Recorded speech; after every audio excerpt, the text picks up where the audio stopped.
Yeah, people toss around this word immunity like they know what it means.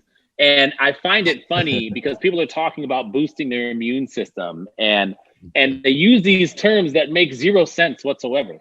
And the reason I say that is because immunity essentially is your white blood cells recognizing a pathogen and being able to create a defense system to neutralize said pathogen quicker. That's what immunity is. That's all it is. And either you tolerate it, right? Or you don't tolerate it. And you're creating this massive inflammatory response to try to neutralize a pathogen and clear your body of this infection. And so, people are like, oh, I'm going to boost my immune system taking this. I'm going to boost my immune system taking that. No, no, no, no, no, no. You're allowing your immune system to function the way it should.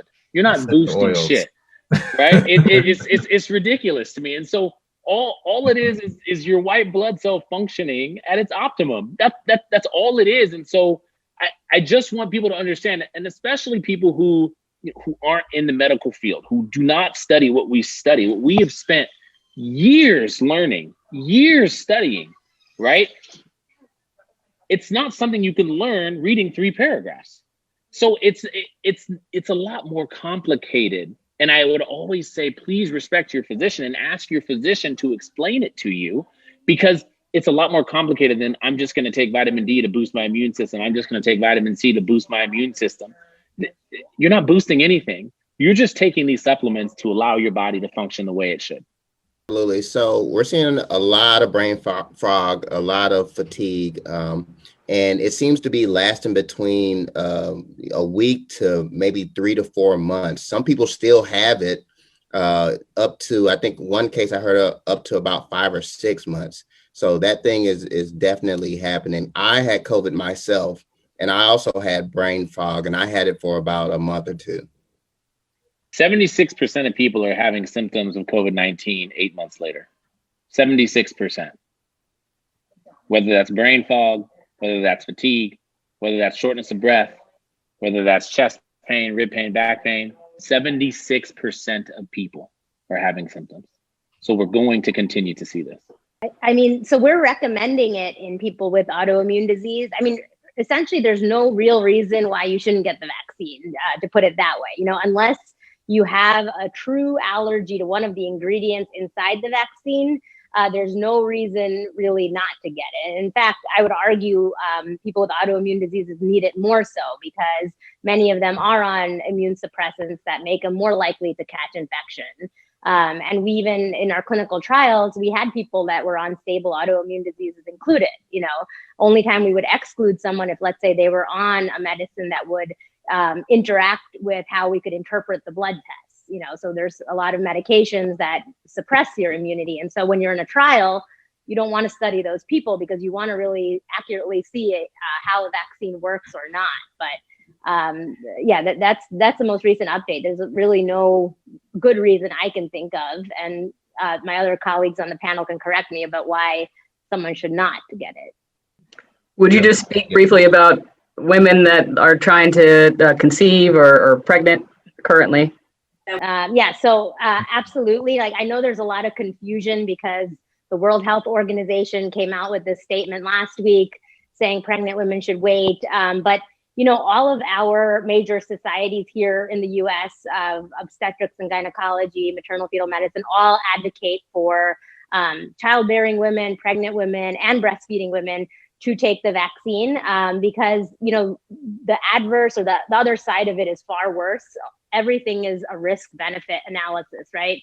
And I know, Dr. Jamie had even mentioned he had a case, right, of a pregnant woman where, looked like the baby was going to survive, but the mom wasn't going to make it. Pregnancy is a high risk condition, not only for severe COVID-19, but for death from it too. So I would argue that, pregnant women should get it. And again, going back to the mRNA vaccines, that mRNA, there's no evidence that it will cross the placenta, that it will get into breast milk. It doesn't even stay in your own body long enough for that to occur. So if anything, you're kind of almost protecting 2 lives instead of 1. And I could speak to myself, like, I'm a woman of childbearing age. I hope to get pregnant at some point soon. And I've received the vaccine because I think I'm setting myself up for success. That way, if I do get pregnant, I'm less likely to have a bad outcome, right, if I'm protected by the vaccine.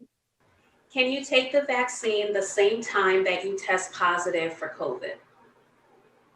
I know there was some things that were saying you had to wait 90 days. I know that I've heard and things like that. So what do you guys say? So the recommendation is to wait, and people who get COVID-19, studies have shown that they have about 90 days minimally where they're protected. So most recommendations say to wait before you get the vaccine if you test positive for COVID-19. And I think that's across the board. So it's good.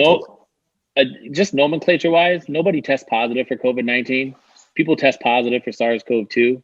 COVID-19 is actually the disease caused by SARS-CoV-2. I always like to correct the nomenclature, because when we start to just say words like that, then things really get confusing. So let's just like be straight, even with the question, it's if you test positive for SARS-CoV-2, COVID-19 is the illness caused by the virus. It is not the virus. The virus is SARS-CoV-2. And with that said, recommendations do speak to it being 90 days, but I think there's also a lot of confusion that if I had COVID, I don't need to get the vaccine.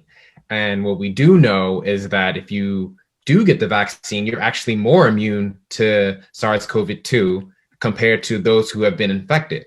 And I don't think that's something that's being propagated in the media as much as possible, because one, we know that the infection from COVID-19 or from SARS-CoV-2, Jamie. For all intents and purposes. For all intents and purposes, we know that people don't stay immune forever, because we do see rates of reinfection, and that is possible. So that's also one reason to speak to getting the vaccination as soon as you can. I would caution that, because we don't want to say the word more, because remember, when you're exposed to SARS-CoV-2, you develop immunity towards all the structural proteins, some of the non-structural proteins. Whereas when you're getting the vaccine, you're just developing immunity to the spike protein. And people tend to say you're immune because your antibodies are positive. Antibodies are not the only aspect of the immune system. You and I and everybody on this panel knows that the immune system is redundant, and it's redundant for a reason. You've got your antibodies, you've got your B cells, you've got your dendritic cells, you've got your NKT cells, all of which are going to recognize antigen in your body. And so I always hesitate to talk about the immune system in specific detail, saying things like, well, it's more or less, because it's redundant. And I think that's the whole point of the human body, which is life finds a way to figure it out. We've evolved, and our immune system has evolved along with these RNA viruses evolving. And we've developed ways to be able to recognize and fight them. This is not to say that we don't need help, i.e. vaccines. This is just to say that when we're talking about immunity, we really have to be careful using the terms more or less. Does that make sense? No, I was just saying, I personally have two patients that, had antibodies in June, and now they're gone. So they were sick. They had a lot of the classic symptoms. And so I agree, rather than saying more, I think a better word might just be that it's a more robust, let's say, immune response that people had from the vaccine than naturally getting ill. And because we don't know how long the natural infection immunity lasts, it's wise to protect yourself by getting the vaccine, even if you've actually had COVID-19 and recovered. I guess there's a question that popped up that I'm seeing about vaccine-related deaths. There's some reporting about people, dying from the vaccine. So I just want you guys address that really quickly. So as of today, 0 people have died from the vaccine. And I think as of this morning, about 460 something thousand people have died from COVID-19. So the vaccine seems to be pretty safe. 0 people have died from it. Some people have had some short-term side effects from it, like fever, headache, body aches, pain at the vaccine site, but that's about it. There's one report of I believe a physician who died in Miami from ITP, which is basically an autoimmune process where your platelets, components of your blood that help you to clot, basically he bled out, and he developed that subsequently after getting the vaccine. But there's no real reason, and maybe Purvi can speak to this, to think that reason for his death was due to the vaccine. Right. Yeah. I think people forget that all other medical problems don't cease to exist just because there's a pandemic. Right. And we're seeing, the consequences of that. People are afraid to come into the hospital when they're having a real heart attack or other emergency. And the same thing goes on with clinical trials and vaccines.